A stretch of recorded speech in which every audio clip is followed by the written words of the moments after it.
right, good morning. It's about 11 o'clock and we're here with Collin Corbett from Troy Downing's office, Congressman Troy Downing now.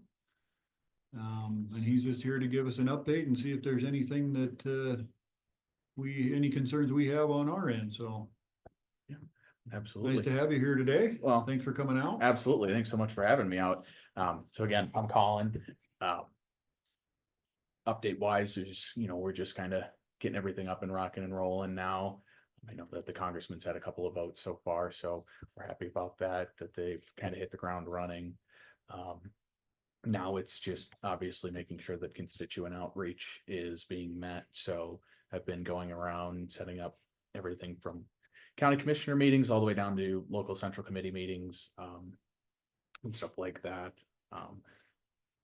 Really, and then just trying to make sure that everybody can get word to the representative if they have something that they want to talk about or there's an issue that they want to propose.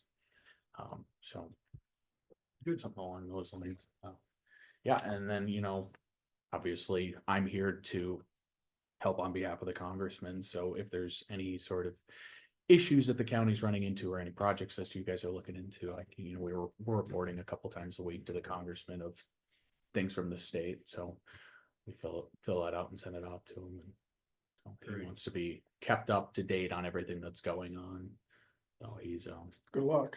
it's a tall order, but we have a really good team, I think. So You probably get all the same constituent issues or probably county issues from all the different counties. They're probably all about the same, but SRS and PILT and yeah, all that stuff. And I'm trying to think what that law is that we've been trying to get changed.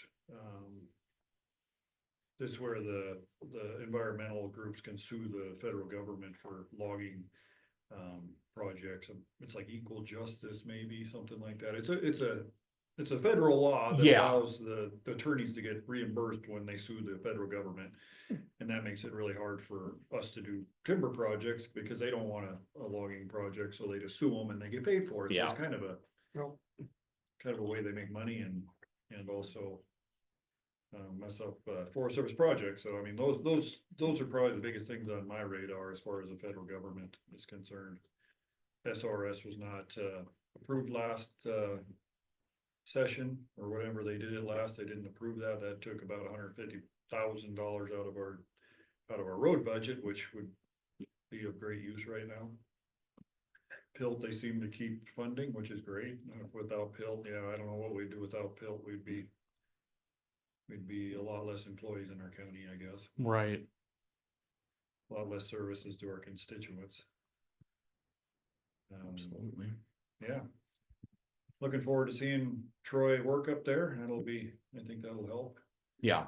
As a whole up there on the hill and with the new president and can't remember, did we get a majority in both houses or?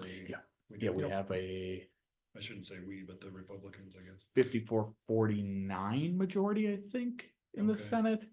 And we are sitting, I think before all the nominations and appointments, we had a 6 or 7 seat majority in the House. I think now it's down to a 3 or 4 seat majority.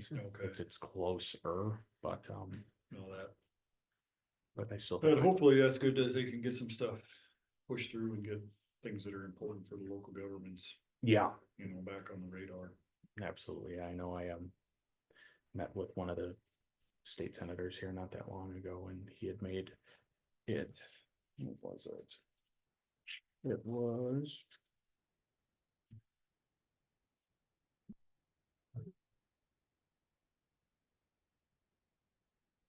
Did I write it down?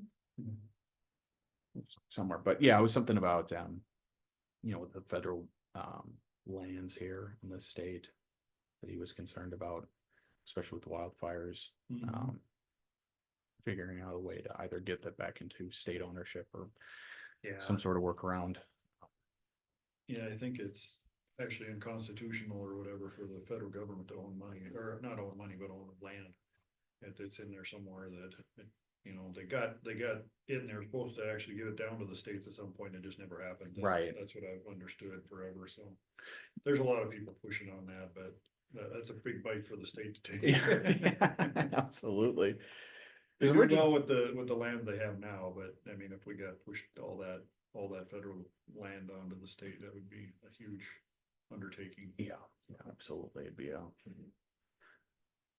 the only thing that'd make it easier would be the management of it at that point. So Yeah. in the case of fires, you know, it Yeah. would make that significantly easier, but you know, until that happens, it's Have you heard anything on the Forest Services and their funding? I mean, what we've been hearing is they're almost all the employees they've got now, the ones they've got will probably stay, but the ones they're missing will never be reappointed or rehired just because of budget shortfalls. Have you heard anything on that? I have it now. I do have a meeting with one of the management out here next month on the 19th, I believe. Yeah, or no, February 12th.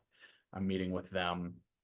And so I'm gonna report that back to the congressman, obviously, because that's a huge deal here. It's making sure that forest management just kept up. So What we're running into locally is we typically work with the Forest Service. We Mhm. call them a Schedule A, but it's kind of a work trade type thing. So if they're out in a back spot of the county doing grading and we have a road out there, they can hit that and we'll trade them for something we're doing locally. So we kind of help each other out that way, but if they're cutting all their funding and cutting all their employees, we're not gonna be able to trade very well because they're not gonna have anybody to do their end of it, so. They don't have anything to trade. Exactly, they're not gonna have anything to trade, and there's some folks that rely on our services within that trade, you know, for snow removal and different things like that.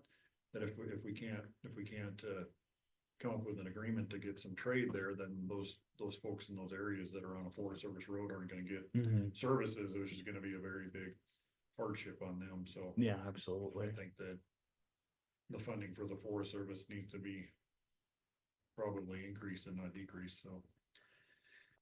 And I think the only way they're gonna get more funding is if they can start cutting trees somehow. I mean, that's how it was all designed, and it used to work well in the old days, and they kind of, the environmental groups kind of put the Disappeared. kibosh to that. You know, for obviously I'm a little bit new to the state. Mhm. Wife and I moved out of here from Oh, okay.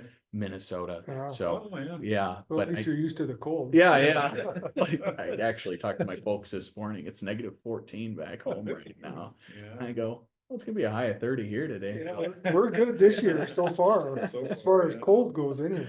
Yeah, well, we moved out here in March. We came from Iowa. And 70 degrees down in Iowa in the middle of February. Wow. Unheard of. Yeah, But we moved up here and I was expecting it to be cold because it was cold up in Minnesota. 30, 40 degrees. I'm like, it's been a weird winter so far. yeah. Without, usually by this time, we've had a couple 30 below snaps and that Lots of lasted snow, yeah. a week or 2 weeks and 2-3 feet of snow. Not this Snow year. I'm used to. The cold, that cold, it's, well, I guess. I we look could at get it there. this way, once it's about 10 below, it's all the same, doesn't Yeah. matter Yeah. if it's 50 below or 70 below, it's It all It's feels the cold and same, you're- yeah. you're gonna, You don't wanna work in it, no, you don't. don't want your vehicles to work either. You don't wanna run out of propane or. That's what scared us yesterday. Our heater went out at our Ouch. house. Mhm. It turns out it was just a battery issue, but it goes, it's cold in here. I'm like, yeah, it is. And I went to go turn up the heat and Nothing. turns out I was like, oh. Zero. Okay. Uh-oh. Yeah, that's when they usually fail, when it's Yeah. cold out. It's like, oh, Yeah, that's no. when everything breaks. Yeah, so Stuff doesn't work. went and swapped the batteries really fast, but So I'm assuming you're gonna be at all the conferences, the Mako conferences and all that? yes, Okay. yep. So Good. we have one coming up here soon, don't we? February. Yes, February. Yep. Yep. I forget what day it is. I don't I had it in remember. It's my- kinda towards the end of the month, I think. Yeah. Yeah, it's gonna be a legislative Mako, so we'll be in Helena and not a whole lot. Yeah, because that goes, what was it, from like the 25th to the 29th? That sounds right. I think it's the Something last like that, yeah. week. Yeah. It's on my calendar. I'm Right. sure. Middle of the week, that last week of February, I think is what it is. During not 29th, there is no 29th. it's a pretty short makeup. We're gonna spend most of our time up at the legislature, I think is what's on Yeah, it's that, the agenda. Okay, that week of the 24th. okay. Yeah, so it's always good to get you guys there, cause we got more commissioners and we all kinda can beat on you all at the same time. Absolutely. I know that, probably Senator Sheehy and Senator Daines will probably have their representatives there as Mhm. well too. So. Yep. And typically we get a video update from the congressman or whatever, they'll probably talk to them about that. And that's always nice to see their face and hear from them directly. I do know that the congressman, we haven't picked out dates yet, obviously, because we're still getting everything all set up, but the congressman's gonna be coming back sometime soon. And he's gonna want to be coming around, so. Good. I know that's one thing he wants to do, is he wants to be seen and to also have interactions with the people he's representing, so. That's one of the things that we're planning for right now when he comes back. I think we thinking we're February, but we haven't picked an actual date or Yeah, dates try to out get yet. around the state a little bit. Yeah. Good. Yeah, Yeah, when I first started as commissioner, Senator Daines, and I think it was Gianforte was a congressman or something back then, Yep. they were running around and they stopped here and it was pretty cool to see them Mhm. face to face. They came in and, sat down with us for a while. That goes a long ways, Yeah. you can see them. absolutely, absolutely. The only other thing federally I can think of is insurance. I mean, with this catastrophe in California, I can just see my homeowner's insurance popping up another 20-30%. I don't know how it's Especially if something. you're anywhere near a wildland urban interface. Yeah, they'll start Yeah. dropping insurance pretty quick, I'm afraid. Yep, I don't know what the fix is, but I think that everybody should start thinking about that, whether we're doing fire mitigation or we're building our houses fireproof, or especially the ones that are, like Craig said, in the middle of any kind of a wild land urban interface, I guess they call it, a WUI. and at least I know when we did our property with there was some grant money, match money, and if I matched it, they would come in and do it.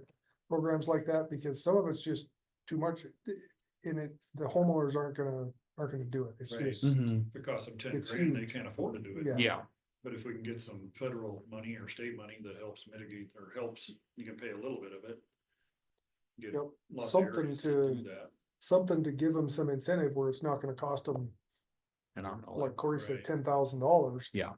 To mitigate 5 acres, yeah, where it's a simple process, but not if you don't have the equipment, not if you don't have the time. So it helped a lot of people on the north end who I don't think would have done it without that. okay, And that was through Pat McKelvey, Yep, Trico Fire up there. yeah. But I'm sure it was federal money somewhere. Yeah, I'm sure it was. Yeah, they're So that was a struggling, huge they're struggling deal. getting money now, so. That group, fire mitigation group, so. But yeah, that's probably the only other major issue that I can think of right now is that Okay. insurance and the fire mitigation side of it. absolutely. Cause when there's a catastrophe, we all end up paying for it. The insurance company's gotta recover that. One money way or the somehow. other. Yeah. And I think now we're just getting more and more of them areas like that are getting just packed with houses. When I moved to Basin this summer, I was trying to get just general insurance for the property, and none of my normal people would sell me fire insurance up there because they look at the map and Basin is got a big red circle around it or within it. No, we can't cover you for fire or anything else. Like, Yep. I don't have any trees around me. I just got grass. I have nothing. That doesn't matter. You're in that area. Well, Yep. that's not very fair. Right. It's the way it's working though. That's how it is, yeah. I feel sorry for the guys that live in the trees that are really at risk. I mean, probably wouldn't even be able to get insurance. I think California, even where they have the fires, they were in a place where they couldn't get insurance, but the state has a program, insurance of last resort or something. Mhm. It's a policy that's gonna be completely crashed, but Yeah, no, absolutely. I mean, yeah. You got any questions for us, Colin? no, not really. I mean, obviously outside of your guys' concerns in regards to stuff that you want me to bring to the Congress? I mean, I guess, do you guys have any county projects that you are working on currently that, or looking to in the future? I have one, but I'll wait till the legislature's over. It really has nothing to do with the state. It's all federal. Okay, And we dealt with it before and hit a brick wall. that's fair. That's usually what happens when you start dealing with the federal government. Yeah, It's like an act of Congress too, in reality. yeah, I know that. Just as a little background, I retired as the sheriff from here, so I started this project way back then, and Senator Daines helped us a little bit, but we Mhm. just still really never got anywhere, so I will revisit it at some point. right. Yeah, absolutely. Absolutely, yeah, I guess. There's probably, there's gonna be a lot of transition now with the new president and what's happening in Washington, so, a lot of the issues that we face for the last quite a few years, I think will probably fix themselves for the most part, some of them. Yeah. So, looking forward to that. And may create some new ones, who knows? Yeah, I that's mean, we're true, too. kinda in that, Yeah. we're just 2 days into this, so. Right, yeah, we, hope for the best, kind of. Yep, Yeah, oh, yeah, Nothing's ever perfect. right, no, but if some things can get alleviated, that'd be great, Yeah, absolutely. so. Yeah, well, we appreciate you coming out. Absolutely, yeah. Yeah, no, thank appreciate you. your guys' time this morning. So, Anytime you have updates or wanna get with us, just do what you did before, email us. Yeah. Give us a week or two heads up and we'll get you thrown on a meeting, and a lot of times we'll do an afternoon meeting and just have you come in during public comment or whatever, and we can talk like this during the whole meeting. Okay, But if, like today, we didn't have an afternoon meeting, so we just put you in the morning and that works as well. absolutely, yeah, I'd love that. Very good. Wonderful. We will end this meeting then and call it a day, I guess.